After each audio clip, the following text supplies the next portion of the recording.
Good afternoon, everyone. Welcome. This is Mindflight7's webinar on Is the VR Room the Next Computer Room? Are we going to see virtual reality become the next commonplace technology in our schools? We're going to dive into this soon. As someone mentioned in the chat, this is being recorded. We're not recording any of your videos or anything like that, but if you do want to send this on to your colleagues afterwards, we can certainly make that happen.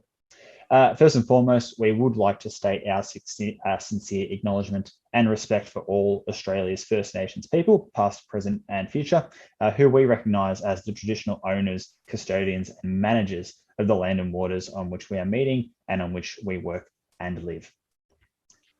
If you do have any discussion points, questions throughout the webinar, please feel free to pop them in the chat. One of the team will happily get onto that question for you. And if we don't have the answer, we'll find it and we'll get back to you later on. Without any further ado, let's dive into today's topics. First of all, I'll actually explain who we are and who makes up Mindflight7. And following that, we'll explore virtual reality as an educational experience. And more specifically, we'll hear from a VR developer on the transition in mindset that is taking virtual reality from gaming over to education.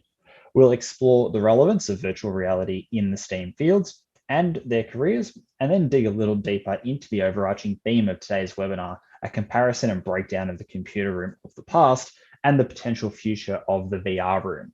We're going to look at the challenges and power of using virtual reality in an educational setting, as well as the ongoing challenges surrounding the equity of education and how VR can help in tackling these challenges. And finally, we'll have some time to open the floor for discussion. We'll answer any of the questions that you may have to the best of our ability. All right, what I'd like to do now is introduce the Mindflight7 team and us as a group. So as an organization, Mindflight7 is focused on using virtual reality to deliver immersive educational experiences to high school students. We think the best way for a student to learn the curriculum and explore their potential career pathways is to do what they are learning about. And through virtual reality, we can empower them to do that. On an individual level, I'd like to introduce Kajal and Yuan, who are our fearless leaders. Kajal is CEO, Yuan is our finance director. They work together on bringing Dream City to life, which is an incredible edutainment centre for prep to grade 6 in Melbourne. And they've applied their lessons learnt from that experience to the creation of Mindflight7. Yang is our virtual reality director. He's an established game developer over many years and brings real insight into making virtual reality a fun and engaging experience for students. Chris is our creative project director, bit of a marketing mastermind. And if you've ever watched an ad break on TV, there's a good chance that you have seen some of his work. Jackie brings over 15 years of experience as a teacher and in the Department of Education to her role as our program manager. And we're incredibly thankful to have her on the team. As for myself, for the past 5 years, I've been working in virtual reality, specifically in introducing others to their first VR experiences. Matt brings expertise in the field of equity in education, as well as a keen interest in the applications of virtual reality in education. Kelly has over 20 years of experience as a careers coach, working with a range of clients, including high school, undergrads, and postgrad students. And Tim sends his apologies, he can't be with us today, but he has over 20 years of educational experience working with the Department of Education, as well as a school teacher and principal. So with all the formalities out of the way, I'd like to transition to Chris to kick things off for us. Thank you, Tom. Okay, so as an opening statement, this is a good place to start for us today. There are some really important keywords in this quote. The words that stand out to us are motivate, engage, and authentic learning. So if you look at motivate, lots of students think their studies are irrelevant or a big waste of time at some stage during their high school. And that's because they don't understand the connection between the subjects that they're doing now and how these relate to life after school. So you need to create that connection. We spend a lot of time at Mindflight7 aligning STEAM curriculum with our career experiences, which helps create that connection and it shows relevance in studies for students. So that's really motivating. They see what they're doing at school is actually relevant and it gives them motivation to continue onwards, maybe even with a career goal in mind or something like that. Looking at engagement, if you sit a student down and give them the opportunity to get into a range of VR career options, firstly, that's an experience in itself. So they're already engaged because it's exciting. And but also they'll naturally select what they're interested in as well, just as they'd naturally select a career that they might want to go into later. So VR is the perfect kind of try before you buy situation. It's an experience itself that creates engagement naturally. With authentic learning, we always learn better when we've had the chance to decide what we want to explore and the stuff that we're interested in. Being able to self-select genuine career experiences that are seen as relevant by students is also really helpful to their learning. And when we're primed and excited too, we're ready to receive new information.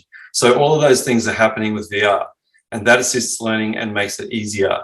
And that's all those things are how VR gives you genuine engagement, as well as helping to motivate students to continue studies, with the result being that authentic learning that we're looking for. We now have a little video to show you that shows a bit of what we do.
Alrighty, so now I'm going to ask Yang to speak a little bit how games can be the best form of learning tools.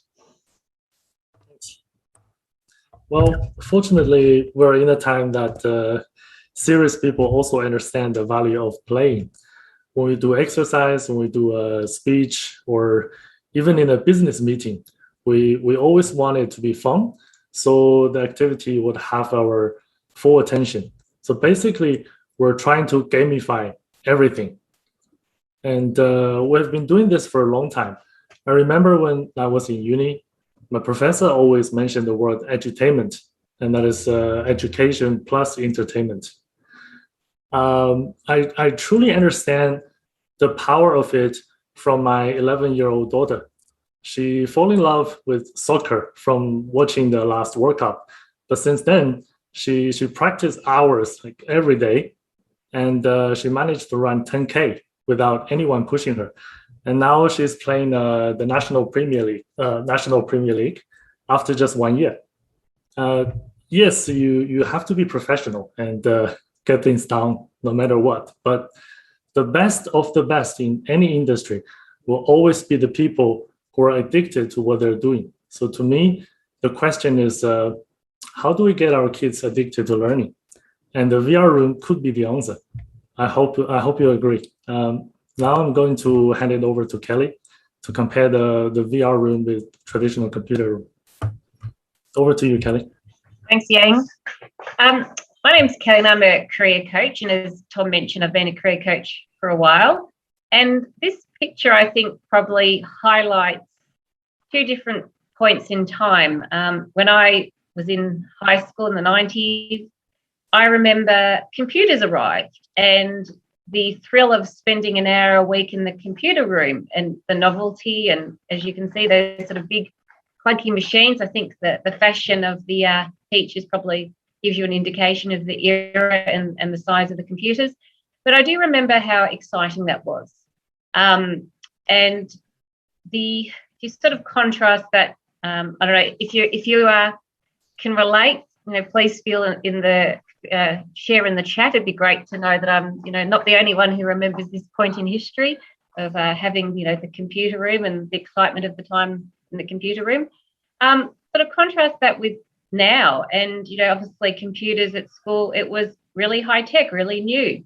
There was a drive to get students to understand how computers work because they were going to play a key part in the future of those students' education and careers. And if we look at the image on the left of the kids in the room with the VR headsets on, it's, to me, a great sort of similarity to what happened in the 90s, which is what we're seeing now. The power of technology to continue to extend and change and complement how children learn. So the interesting thing is, when computers arrived, it wasn't just a case of just dumping the computers in the schools and figuring it out. There was a greater plan behind it. The governments, companies could see that computers were going to play an ever-increasing larger role in the lives of students. So it was really important to start to educate them around that. Now, of course, with any new technology comes concerns. We can see the pros and cons of it. And even, in the 90s, there was a lot of concerns too about people thinking, children will be, they won't be able to read or write if there's computers. It was new technology. There was, it was going to be a waste of time, etc. How do we learn about these things? How do we maintain these computer systems? All sorts of the cost of it and so on. So there's lots of challenges, I think, when computers arose. And no doubt there will be, again, with VR and other new technology that we're introducing to schools. But the reality was we pushed forward with computers because students in Australia would be competing on a global stage. We could see that technology with the computers would help in the advancement of science and health, that it would become an additional tool to how students learn. It added value to kids learning via distance education, and so many benefits came from that. But of course, like anything new, it takes a little bit of time to adjust. And having seen and experienced virtual reality and observed the students, how they engage with it, to me, it seems like it's the transition that we experienced in the 90s with the computers is to what we're experiencing today, and we'll continue to experience with virtual reality with the students. Just going to hand over to Chris. Thank you, Kelly. Okay, so on the power of VR in education, on this first point here on AR and VR, for those who don't know first, AR is augmented reality and VR is, of course, virtual reality.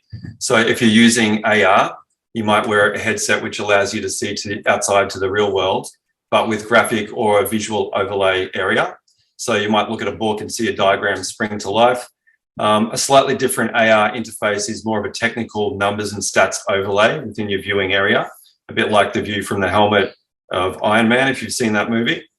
But with a VR headset, your entire world changes. So you're actually in an entirely new place, or you believe you are, fully encompassed in a new world. So everywhere you look, it's some other environment, some other world. And you often, and Tom will speak about this later, but not always, but often operate in that environment as an individual. And there's a lot of great things about that in respect to learning. So one of the obvious things, as it says here, you can make a mistake without worrying about getting it wrong or being judged. How many heart surgery patients have our students killed? Probably hundreds, but that's okay. It's virtual, so there's opportunity to learn through error without consequences like having to front a family of a patient you've killed, or going to the board of the hospital, or getting thrown in jail for negligence. So no one's looking over your shoulder in VR, and mistakes don't actually matter. There's no social pressure. So you can physically hone your skills, even complex ones, and dangerous procedures like heart surgery. The creative latitude of VR is amazing for engagement. If you can imagine it, you can do it in VR. There's no limits. So think about things like size and distance and time and money. You can be the size of a giant or an ant or an atom. Distances can be covered in a moment, and time can be sped up or slowed down or stopped or reversed. And you can just hop in a spacecraft worth billions of dollars and shoot for the stars if you feel like it. So as an engaging experience, VR creates what I describe as full body memories. So after you get off that spacecraft, your mind and your body has memories of having gone into space and done things physically, like fixing a satellite panel. So you've experienced the presence of that celestial environment and done some really cool stuff with the Russians. and your mind believes it and your body does too, because you're moving and you're making actions. So your mind is left with an impression that you've been somewhere and done something, and you've made memories, just like you'd make memories in the real world in a work experience. And all of that is really super powerful. Can we go to the next slide? Thanks. Okay, so re-education of VR in education. Where does VR fit? Firstly, the trend is for VR to become common in workplaces. So simply exposing kids to this technology is really smart educational prep for their careers. Recently, we found an example of Bank of America, who is implementing VR to connect and train 40,000 staff. And we're seeing examples like that all the time.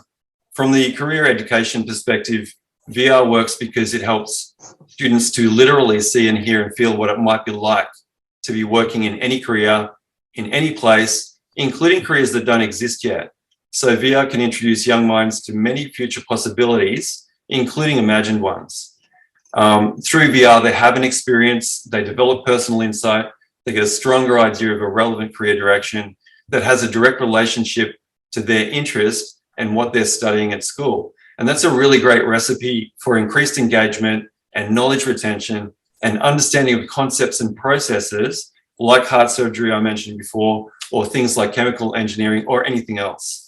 On the tech side of things, while there might be a current lack of familiarity around VR for learning and its potential benefits, what we see at Mindflight is an abundance of interest. So that's not just schools, it's universities, TAFEs, government as well. So I think this issue resolves itself, and you would have heard probably about the metaverse and Facebook rebranding. So I think VR will become quite a familiar technology to all of us pretty quickly. On the gaming side, as kind of covering some of the points that were mentioned before by Yang, yes, VR has a gaming background, and that's excellent for education. It's highly beneficial because gamification techniques can be used really effectively to increase learning engagement and create rewards for effort. So think about things like moving up a level or beating the clock or unlocking new content. They can all be used to encourage greater engagement. So VR's gaming DNA is really great for learning. VR content itself, there is content available, but there needs to be a lot more. So obviously there's educational content. We have lots of new experiences coming due for release in 2022 because we recognize this issue. There are more developers now, which is good. So better and more effective VR learning content is coming, but we do need more of those developers, and that's actually a legitimate job of the future that we promote through our programs too. On the budget side, those change. Budgets change with priorities changing. We can see that happening. Going back to our theme, computers were a really big investment for schools, but fundamental to preparing students for their future. And for both similar and different reasons, it looks like the same thing. Excuse me. It looks like the same thing we're now seeing with VR. I will hand you across to Jackie now, who's going to talk about the convergence of STEAM and VR. Awesome. Thanks, Chris.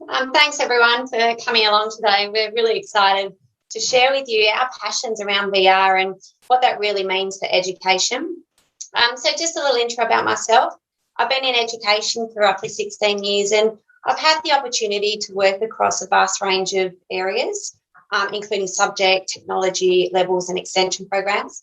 And during that time, I've really seen education transform, mainly in the areas of development of curriculum.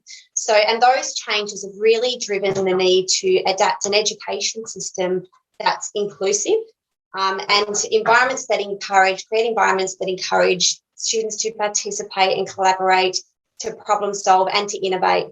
And, you know, more often than not, we're actually preparing students for careers that don't currently exist. So the purpose of STEAM curriculum in education really is to support the relevance and connections between subject pathways and future occupations. So when we use STEAM in the sense, and we couple it with this all-encompassing nature of VR technology, it really opens these incredible possibilities for students and learning. As a teacher, I can confidently say there's no other technology around like this that enables us to educate and deliver content in a way that targets those individual learning styles. And another benefit is it removes peer judgment. So with no judgment, students are more willing and open to new possibilities, and in that way they're more creative and they're more innovative. The beauty of bringing VR and STEAM together in secondary schools is that we no longer depend on textbooks and the endless hours of reading. VR actually allows us to create rooms where students can work and learn by actually using the resources and doing it themselves. An example is open heart surgery. So one of our experiences is exactly that, open heart surgery, where you put a headset on and you don't need your medical degree. You've got your theatre and your patient and the apparatus, and you can actually work through the technical process that comes with that. And that's just one example. So VR technology gives students access to laboratories covered in other areas of STEM-related professions. So, for example, we've got physics, chemistry and biology. We've got this phenomenal music composition studio, this incredible collaborative art space, which incorporates concepts of architecture and graphic design. So the matrix of job opportunities and streams is really huge.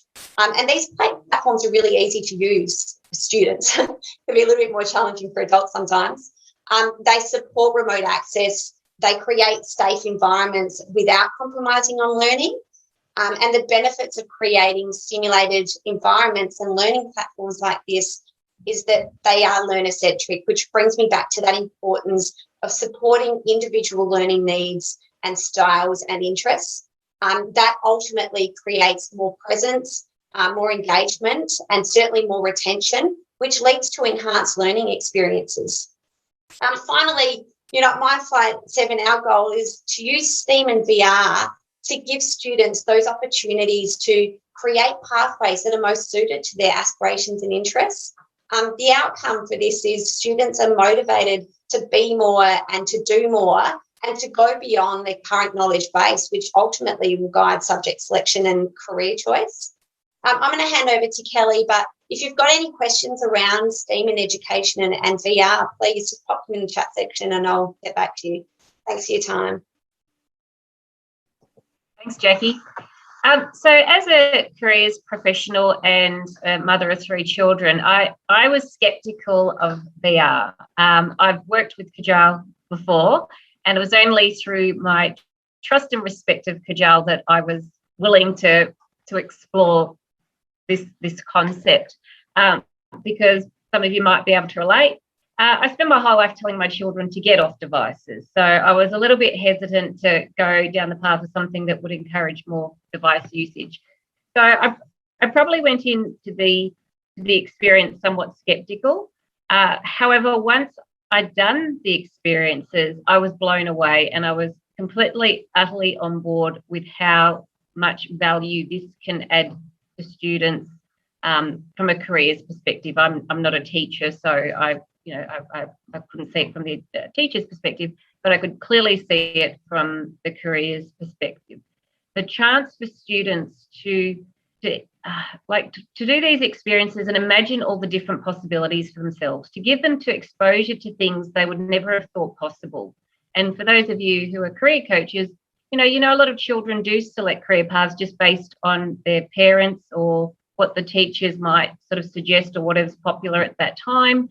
And because they only have a limited point of reference, even in the world that we live in today, students still have the same thinking. They sort of trust and go by the experiences that are around them. So this really opens up a whole new world of possibilities for kids. And it's a very individual experience. They can choose to go in and do whatever experiences work for them. So they have control over the choice of experiences that they select. And sometimes it's quite surprising what children or students select, which you wouldn't have thought of, even what you know of that student. So it's quite a liberating experience for students. I can see the absolute power, and Chris mentioned it before, that a lot of kids are at school, and even the most engaged students, particularly, come year 9, start to think, what am I here for? I'm just killing time. I can't see how all this translates into my future, because obviously even adults struggle, let alone kids who are in this educational setting. It's very hard to make the connection between these subjects and how that plays out in their futures. And the VR experiences, I think, as Chris mentioned, are a fully immersive experience that stays with them and can actually, it's the closest we're going to get You're giving them a taster of what these things are like. And they might do that experience and remember it, and that motivates them to maybe take up maths and do better at maths or science. They can actually see how all these pieces of the puzzle form together to help them get where they want to go. So that power of VR is immense. You might have students who actually don't, as we know, some students have very clear goals, but a lot of them don't. But they might have an idea of what they're interested in. So I use the example of a child who might say, I really am interested in the environment. Well, that's, a huge topic. And as they go through the different experiences, they can discover, is they're interested in the environment from a geographical perspective, a scientific perspective, perhaps it's from a nature perspective, or a sort of a veterinary perspective, or perhaps it's from a political perspective. There's so many different places that environment interest could go, and using the VR experiences, they can actually play with that and start to get a greater sense of, actually, when I think about it, they can start to build upon that idea of the environment for themselves a bit more, about what that would start to look like. And that's pretty powerful. And as we know, there's less and less opportunities for work experiences for students these days because of a number of reasons. So it's a great way of giving them this taster. And again, as a career coach, the way that it supports a lot of the work that the careers practitioners do with students in the schools, they might do the immersive profile or other types of assessments, which again, they're very good. They're quite theoretical, and they give you some ideas and you can watch some videos. But the VR is really complementary to that process. So we can build upon that further to then let them go and have that real life experience, or virtual real life experience of what that's like. So the VR, I think, is very complementary to the careers work that's currently being done. Just like Jackie, if you've got any questions, observations, or so on around the careers side, please feel free to put in the chat or get in touch, because I'm always happy to talk about careers. Thanks very much. I'll hand over to Tom. Thanks for that, Kelly. Look, I've noticed a common misconception that virtual reality has to be an individual experience. And to put it simply, it doesn't. Because VR has its roots in gaming, it actually lends itself very well to multi-user experiences. With some simple setup, students can be empowered to have a virtual meeting or even work on the same piece of 3D artwork together, just to name a couple of examples. But what are the options when not everyone has their own headset? An individual's VR view can be broadcast onto a projector or smartboard, which empowers discussion among the rest of the group around what is being seen. Likewise, if students take turns, they can then provide advice and feedback to others to then empower another student's virtual reality experience. VR can be part of a group assignment, perhaps involving coding, which is becoming more and more popular nowadays, where a pair of students could each write their own code and have the other do the testing in the headset. Again, just an example. Now, although I did say that VR doesn't have to be an individual experience, it is still undoubtedly very powerful when used this way. In addition to the immersiveness that VR provides an individual, it also enables privacy. When we think back to what the old computer rooms were like, you could just about see everyone else's screen and they could see yours. Not the case in a VR headset. Each student is empowered to view whatever educational content they like, free from the distractions that other students can often bring. Ultimately, I think we need to view VR as the next natural step in blending technology with education. Back when classrooms had maybe 1 or 2 PCs each, no one would have believed that there'd be a time when every student would have their own iPad or a laptop. Yet here we are, and there's every chance that VR is going to follow the same path. I'm now going to pass it over to Matt, who's going to speak a little bit more about VR and the equity of education. Hey, Ron. So a really attractive aspect of bringing VR into classrooms is its ability to level the playing field of education. So first of all, it can reduce the financial barriers around accessing opportunities that were once somewhat exclusive, I guess. So it can give access to careers that previously have been really hard for some students to get access to, or even become fully informed about. At the moment, one of the biggest factors that divides the quality of education is simply wealth. The wealth gap between top-end private schools like your St. Kevin's and your Scotches and state schools is just massive. This means that these wealthier schools can afford to give their students things like the best lab equipment, camps, excursions, private tutors even, things that less well-funded schools simply just can't give their students. But a really unique benefit of VR systems is they can produce similar experiences to these for less cost. So with a single VR headset, you can replicate that lab equipment and excursions that were previously unavailable due to cost. Another typically inequitable experience that's becoming more prevalent in today's world of work is the internship. Often internships are unpaid, meaning students who aren't financially well off just can't do them. They can't afford to work for free. VR helps to supplement this work experience in a non-exploitative and more financially viable way for those students. Overall, VR just provides a unique and democratic way of connecting all students to experiences and expertise they otherwise would not have had access to. So now I'm just going to hand back over to Tom, and we're just going to chuck on a quick poll to take a look at how people's experience with VR in the audience has been. So I'm just going to get that up now. Fantastic. So should have a poll jumped up just now. Do you have experience using virtual reality? Have you used it for education? Have you used it for entertainment? Or have you not used it at all? That's what we want to know. So you've got to pop up on the screen now, and you just need to click that so that we can find out a little bit more about how you guys have used virtual reality in the past. All right, and I can't see the results, so Matt's going to have to share these once everyone's voted. About half of the people have chucked on their answer.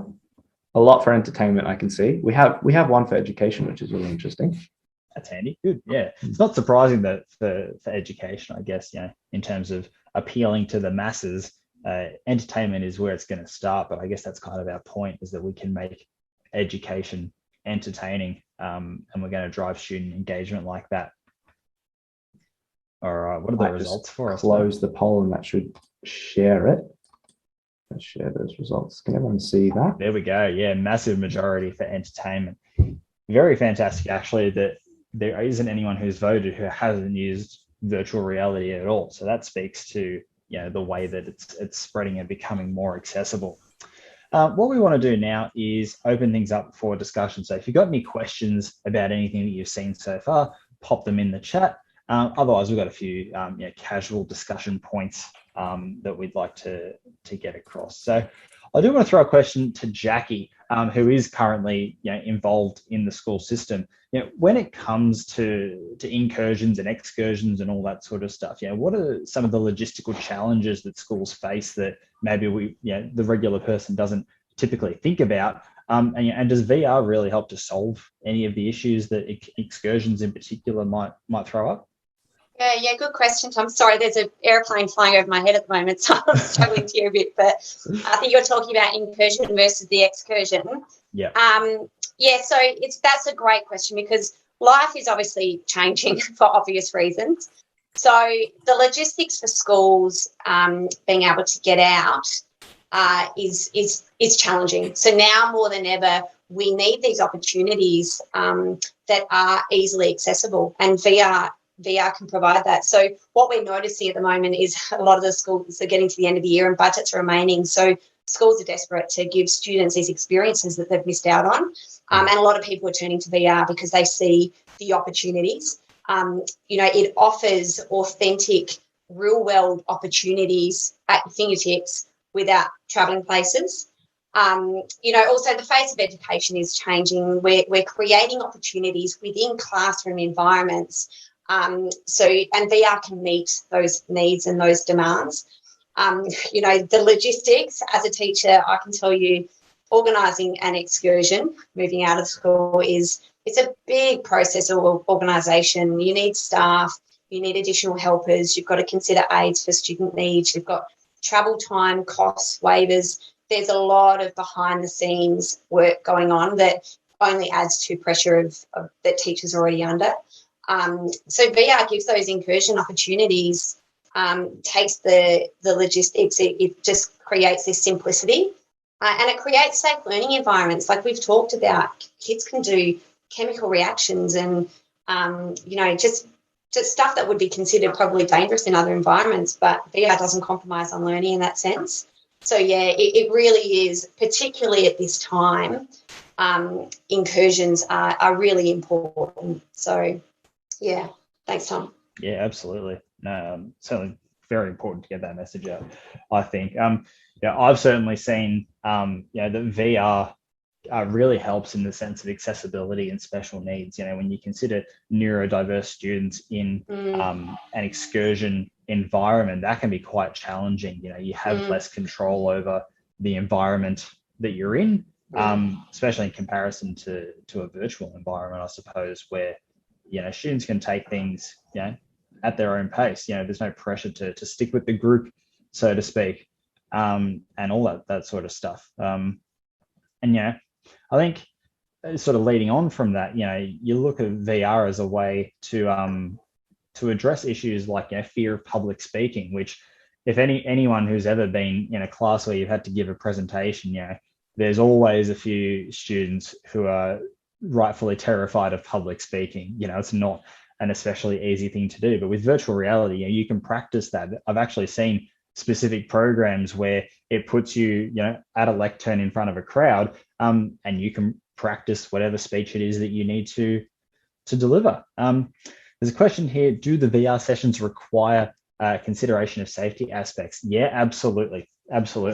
So in ours, I might jump in there actually, Tom, if that's all right. Sure, that's one of the processes we go through with schools when we're booking. So we really work with staff and students and schools to adapt our programs and our delivery methods to suit whether it's a subject or career or a STEAM related incursion. It's always on our radar. Staff will generally always let us know in advance if there's certain behaviours or students we need to be aware of. But with our expertise, we're generally in tune with students.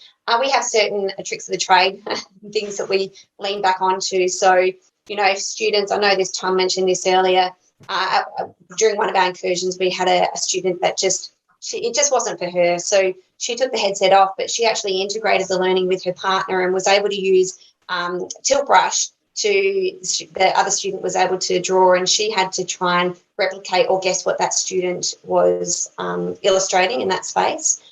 We also have things like on the back of our careers card, which students get at the beginning of the session. There's a foldable plane. It's just another distraction that we can use, another tool that we can use for students in that situation. But generally, students, we don't have too many issues with students. It's more adults that tend to struggle with any sort of motion sickness and so forth. Yeah, students are generally pretty good. So that's what we do. Yeah, absolutely. And it's worth also mentioning that the headsets themselves have technology built in to stop kids literally walking into each other and walking into walls. It's and they're required to sit down as well. We have our arms band which is a safety thing as well. It allows students to move around without knocking each other. So we consider all that when setting up a room as well. We apply those safety features. We consider that in our content as well. So all of our content only requires small space.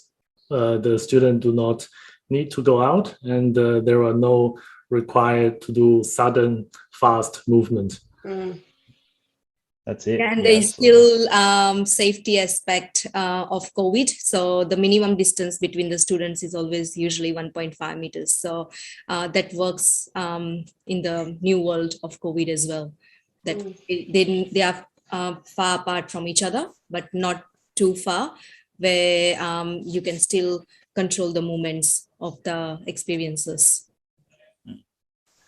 It's good, nice little convenient segue that you mentioned distance, because I'll actually just briefly mention a new flying headset model that we've got going at the moment. So naturally, over this last lockdown, specifically in Melbourne, we haven't been able to go out and visit all those who've wanted to try virtual reality. So if you are in a remote or interstate location from Victoria, then we have a flying headset model. So if you do want to try some of our virtual reality experiences, it's another benefit to virtual reality is that we can access these remote areas, with not nearly as much issue as one might expect. So feel free to get in touch if you're interested in that. I saw a question here. I was being educated about virtual reality when I used it. Careers Day shows how it works. How many in a group max is possible? So we would run in a typical sort of classroom setting. We would want to run a maximum of 25 or 26 students, but we can run 2 of those sessions concurrently. So altogether, we could have 50 students going at any one time. I could see the Iron Man quote here. That's I'm a bit of a Marvel fan, so that's a good one. I appreciate that one. Suit of armor around the world. Yep, that's a good one, actually. That appeals to the tech nerd in me, that's for sure. All right, we are encroaching on 4:30, and it's actually a lovely day outside in Victoria. So if there are any other questions, please feel free to pop them in the chat. We'll be hanging around for the next few minutes if anyone wants to direct any specific questions. But otherwise, please feel free to get in touch with us if you're interested in what we do. We're always looking to build new partnerships and relationships with those who see the potential of virtual reality in education, just as we do. All right, that's enough from me. As I said, if there are any other questions, pop them in. Otherwise, thank you very much for joining us, and have a great afternoon.